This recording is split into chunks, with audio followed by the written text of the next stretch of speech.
Número 10. La migración de los guerreros misteriosos. Los ávaros son una de las personas más misteriosas de la historia. Sabemos muy poco sobre ellos, aparte de que eran guerreros que montaban a caballo y dominaban una gran extensión de tierra entre Viena y Belgrado en Europa. También sabemos que durante 200 años fueron un flagelo para el Imperio Romano. Luego, tan repentinamente como aparecieron, desaparecieron. Durante siglos, los eruditos han estado buscando pruebas de quiénes eran los ávaros. Esa evidencia ha sido escasa hasta ahora, cuando un equipo de investigadores observó antiguos túmulos funerarios que pertenecían a miembros de élite de los ávaros. Al hacer pruebas de ADN, los investigadores descubrieron que los ávaros eran genéticamente idénticos a los mongoles. Lo que esto significa es que un grupo de mongoles, mucho antes que Genghis Khan intentara conquistar el mundo, se escaparon de Mongolia, se mudaron a Europa, establecieron una base en la Hungría moderna y luego construyeron un imperio que duraría 2 siglos antes de que fueran aniquilados. El misterio es tratar de averiguar por qué sucedió todo esto. Hay relatos del siglo VI en China sobre un grupo de nómadas a caballo llamados Rurán, que atacaban sus fronteras del norte. Cuando aparecieron nómadas rivales en el año 552 después de Cristo, Rurán desapareció. 15 años después de eso, el Imperio Romano de Oriente informó de la llegada de un nuevo grupo procedente del este. Se llamaban a sí mismos los ávaros, pero nadie sabía de dónde venían. Parecía que eran descendientes de los Rouran, o lo que quedó de la gente después de que fueron derrotados en Asia. Si bien la nueva evidencia de ADN ha logrado resolver esta pieza del rompecabezas, todavía no sabemos qué pasó con los ávaros. Eventualmente fueron derrotados por el emperador Carlomagno y después de eso no hubo ni rastro de ellos.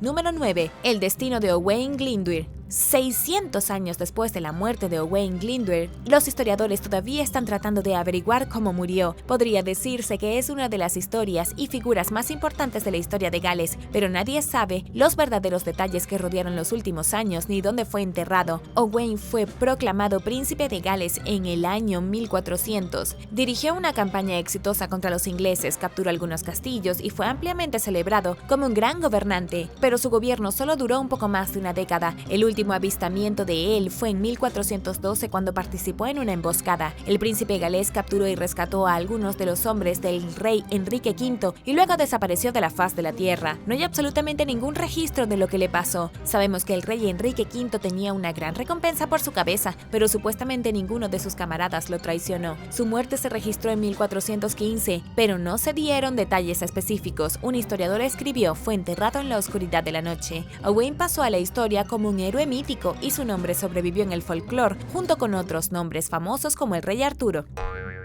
Número 8. El libro perdido de Inventio Fortunata. El Inventio Fortunata es un libro que puede o no haber existido en el siglo XIV. Los registros históricos hablan del libro y su influencia que se sintió en el mundo occidental durante siglos. Todo esto a pesar de que nunca se descubrió ni una sola copia o extracto de él. Supuestamente fue escrito en el siglo XIV y se dice que contiene una descripción del Polo Norte. El Polo Norte se describió en el libro como una isla magnética, lo cual es algo cierto, rodeada por un enorme remolino y 4 grandes continentes. Se cree que el libro fue escrito por una especie de diario de viaje por un fraile franciscano de Oxford, que hizo un viaje al Atlántico Norte en la década de 1360. Fue el único que viajó a algún lugar cercano al Polo Norte y anotó sus observaciones en un solo libro. Ese libro, el Inventio Fortunata, fue presentado al rey Eduardo III de Inglaterra. Luego, en la década de 1490, cuando los exploradores del Atlántico querían más información sobre las misteriosas regiones del norte del Atlántico, el libro desapareció misteriosamente. Todavía no sabemos quién fue realmente el autor del libro, qué tan lejos al norte había viajado el barco o si realmente había escrito un libro que detallara sus hazañas. ¿Qué piensas? Déjame saberlo abajo en los comentarios. Pero primero, si eres un suscriptor que regresa, bienvenido de nuevo. Y si eres nuevo por aquí, también asegúrate de suscribirte y hacer clic en la campanilla de notificaciones, así no te perderás los próximos videos. Número 7. La danza de San Vito. Según la leyenda, San Vito tenía solo 7 años cuando murió mártir en el año 303. El joven era un cristiano devoto en los días en que los gobernadores romanos aún perseguían a los cristianos. Se decía que realizaba curaciones milagrosas, por lo que los romanos creían que era un hechicero. El niño mártir y su nodriza, junto con su tutor, fueron asesinados en nombre de la religión. El santo, aunque era un niño, fue puesto en una olla de aceite hirviendo, pero la historia cuenta que en lugar de morir de inmediato, el niño se arremangó y comenzó a bailar bailó con tal entusiasmo que toda la corte imperial también empezó a bailar y pronto todo el lugar estalló en una fiesta de baile. El niño murió al final, y si le preguntas a los historiadores de hoy, no creen que realmente estuviera bailando. Creen que el dolor era tan horrible que provocó que el niño tuviera convulsiones violentas, que parecían movimientos de baile incontrolables, y para ser honesta, esto es mucho más probable. En cualquier caso, San Vito se convertiría en el patrón de los bailarines y actores, así como de los epilépticos.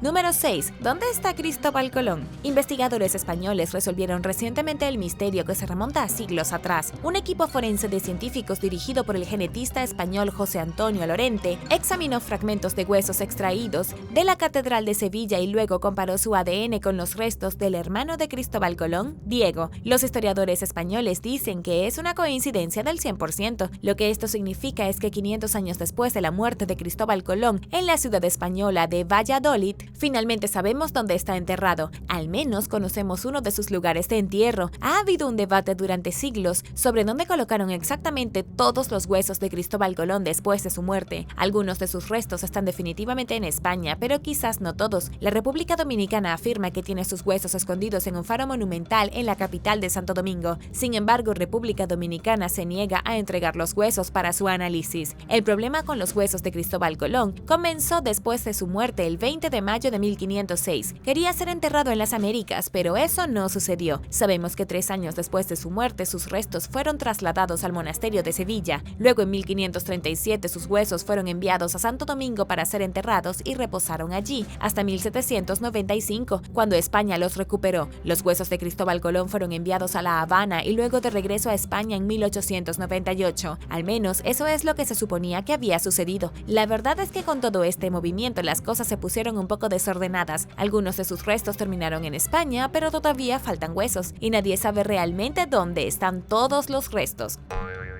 Número 5. Los niños verdes. La historia de los niños verdes de Woolpit es un misterio histórico del siglo XII. Fue durante el reinado del rey Esteban, un momento de la historia de Inglaterra conocido por los historiadores como la anarquía, que el antiguo pueblo de Woolpit pasó por momentos extraños. Un grupo de aldeanos que fue a las afueras de la ciudad para revisar su trampa para lobos, se encontró con 2 niños pequeños de piel verde. Estos niños hablaban un lenguaje sin sentido y actuaban de manera extraña. Los niños fueron llevados al pueblo y les ofrecieron algo de comer, pero se negaron. Luego se les dio una habitación para dormir en la casa de Sir Richard de Calne, un hombre de la nobleza local. La historia es un poco vaga desde aquí. Se cree que los 2 niños verdes vivieron con Richard durante varios años. Se las arregló para enseñarles cómo comer comida humana adecuada. Gradualmente aprendieron inglés y su piel por último se volvió de color normal. Cuando finalmente pudieron comunicarse lo suficiente para responder preguntas, Richard les preguntó de dónde habían venido. Respondieron que habían venido de una tierra llamada San Martín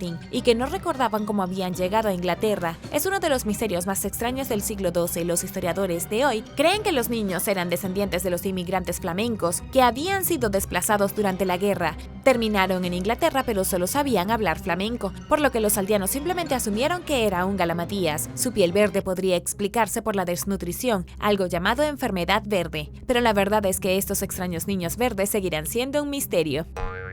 Número 4. El robo de las joyas de la corona irlandesa. En 1783 se fundó una orden aristocrática de élite en Irlanda llamada Orden de San Patricio. En 1831 el gran maestre de la orden recibió como regalo increíbles joyas. Estas joyas se conocieron como las joyas de la corona irlandesa o las joyas del estado de Irlanda. Las joyas se fabricaron con 394 piezas preciosas donadas a la orden por el propio rey de Inglaterra, Guillermo IV. En 1907 las joyas desaparecieron. Se convirtieron en un atraco más notorio de la historia de Irlanda y las joyas aún no se han encontrado hasta el día de hoy. En el momento del robo, el líder de la Orden de San Patricio era Joseph Gordon Campbell, conde de Aberdeen. Las joyas estaban escondidas en Bedford Tower, en el castillo de Dublín. Estaban vigiladas por el personal de día y noche, con una patrulla al aire libre de soldados y policías reales las 24 horas. Sin embargo, alguien de alguna manera se coló entre los guardias, entró en una habitación segura instalada en las entrañas del castillo y luego se llevó algunas de las joyas más valiosas de la historia. El misterio sigue sin resolverse y el último caballero de la Orden de San Patricio falleció en 1974, llevándose consigo los secretos de la orden. ¿Dónde crees que se esconden las joyas en este momento? Déjame saber lo que piensas abajo en los comentarios. Y también recuerda suscribirte si aún no lo has hecho.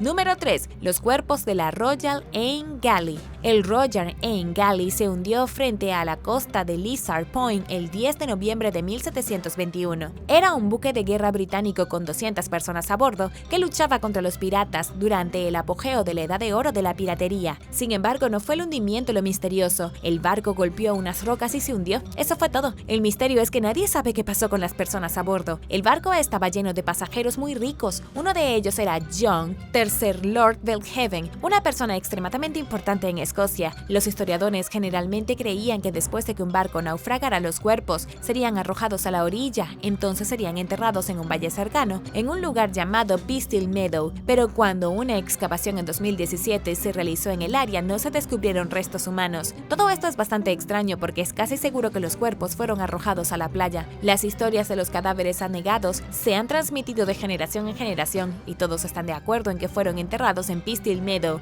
pero dado que claramente no hay cuerpos en este lugar, debemos suponer de que algo más le sucedió a esa gente. La pregunta es, ¿quiénes se llevaron los restos y qué hicieron con ellos?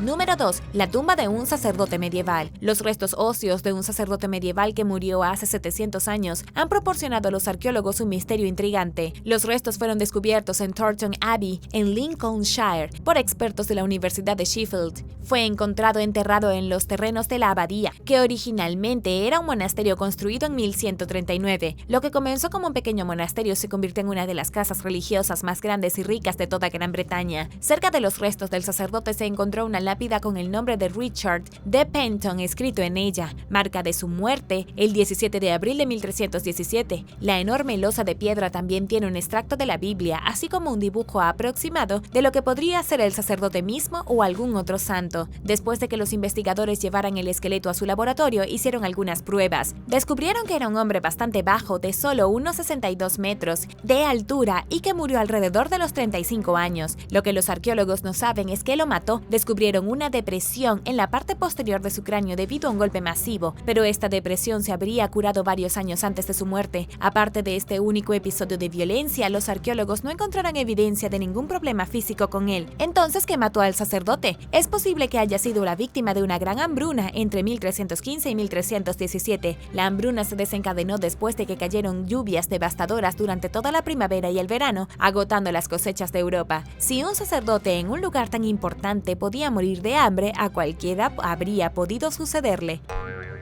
Número 1. ¿Quién escribió la Biblia? Uno de los mayores misterios del cristianismo es quién escribió la Biblia. Los estudiosos han estado analizando el tema durante siglos y nunca han llegado a una conclusión. Ha existido durante 2000 años y finalmente nos estamos acercando a descubrir quién es el autor. Ahora bien, el Antiguo Testamento, también conocido como la Biblia hebrea, puede haber sido escrito por un solo autor o múltiples autores. Este es uno de los mayores desafíos al tratar de averiguar quién escribió el libro. Una teoría afirma que Josué, el líder de los israelitas, se sentó y escribió hasta la última historia del Antiguo Testamento, y la otra teoría es que la Biblia en realidad fue escrita por muchas personas diferentes a través de un largo periodo de tiempo, probablemente por grupos de sacerdotes. Luego viene otro misterio: ¿quién escribió los Evangelios? El Nuevo Testamento, que narra la historia de la vida de Jesús, también fue escrito por una persona o personas desconocidas. Comprende 4 crónicas que llevan el nombre de los discípulos más devotos, pero nadie sabe quién los escribió realmente. La mejor teoría que tienen los historiadores es que al menos 13 de los 27 libros del Nuevo Testamento fueron escritos por el mismo apóstol Pablo después de encontrarse con Jesús en el camino a Damasco. Esto significaría que Jesús fue una persona real y que los evangelios realmente fueron escritos por amigos que lo habían conocido. Gracias por ver el video. ¿Tienes alguna teoría que involucre algunos de los impactantes misterios históricos de los que hablamos hoy? Déjame saberlo abajo en los comentarios. Y no olvides darle me gusta al video. Asegúrate de suscribirte antes de irte y nos vemos la próxima vez.